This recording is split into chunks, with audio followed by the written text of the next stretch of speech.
Welcome to the Fast Times News, your go-to source for the stories shaping our world today.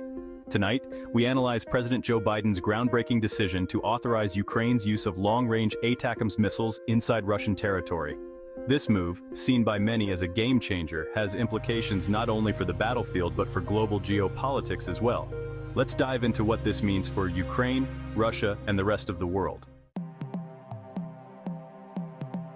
For months, Ukraine has been pleading for the green light to use US-made long-range ATACMS missiles, weapons capable of striking deep into Russian territory. Until now, the Biden administration resisted, citing fears of escalation. So, what changed? This decision follows Russia's intensified attacks on Ukraine's energy grid, the largest since August. Entire cities have plunged into darkness, leaving millions without power. At the same time, North Korean troops have been deployed to support Russian forces in Kursk, marking a disturbing new chapter in this war. By authorizing ATACMS, the United States is sending a clear message: aggression will not go unanswered. But what's driving this shift? Is it purely tactical, or is there a larger strategy at play? Tactical analysis. The Army Tactical Missile System, or ATACMS, is a precision-guided weapon with a range of nearly 190 miles. It has the potential to target Russian airfields, logistics hubs, and troop formations far beyond the current reach of Ukraine's arsenal. But there's a catch supply. The number of ATACMS missiles available to Ukraine is limited. Experts agree that while these strikes can disrupt Russian operations, they won't single-handedly change the course of the war.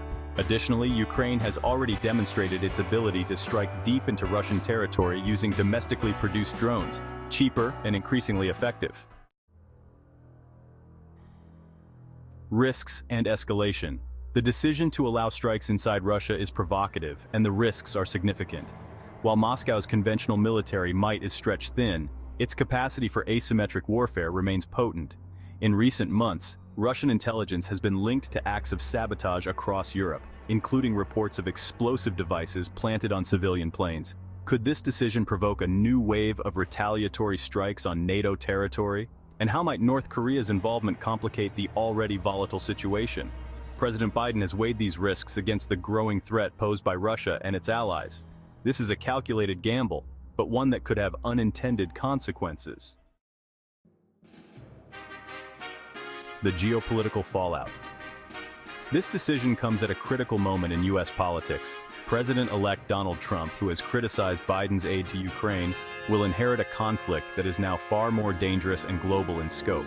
By involving North Korea, Russia has expanded this war into a broader geopolitical struggle. Western officials argue this escalation justifies America's response. But what happens next? Will Trump dial back U.S. involvement, or will he face pressures to maintain the current course? For Ukraine, the stakes are clear. Every weapon matters in their fight for survival. For the U.S., this decision signals a deeper commitment, but also a greater responsibility. A war at a crossroads. President Biden's authorization of ATACMS missiles marks a turning point in the Ukraine conflict. It's a bold move that reflects America's commitment to Ukraine, but also highlights the dangers of escalation in an increasingly interconnected global war. As the world watches, one thing is certain: the decisions made in Washington, Kyiv, and Moscow in the coming months will shape the future of this conflict and the global order itself. Thank you for watching the Fast Times News. Be sure to like, subscribe, and stay tuned for more in-depth analysis on the stories that matter most.